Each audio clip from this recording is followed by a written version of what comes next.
মানে আমাদের জন্ম নিরোধক ব্যাপারটা আছে, এটা কতটা ক্ষতিকারক আর কতটা ইউজ করাটা সেফ, এটা একটু বললে খুব ভালো হতো।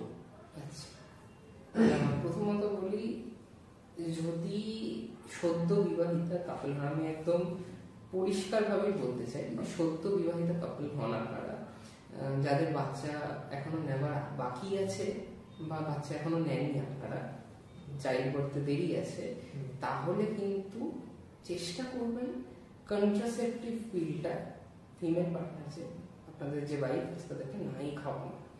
কারণটা আমি বলে দিচ্ছি, কিন্তু তার আগে আরেকটা ওয়ে আউটও আমি বলতে চাই।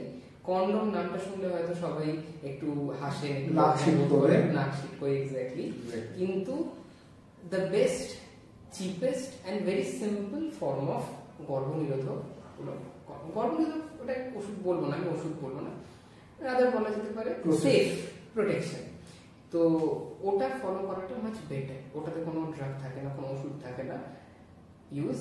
এখানে আরেকটা জিনিস আমি পড়েছিলাম বায়োতে, আমরা টি বার যেটাকে বলি, টি কপার টি নিয়ে অনেক কনসেপশন, ভুল ধরনের আছে, যে মিথ ধারণা, যে ওটা যারা ইউজ করে তাদের অনেক রকমের প্রবলেম এসে যায়, আরো অনেক জিনিস আছে, ওটাও তো একটা ওয়ে আউট না?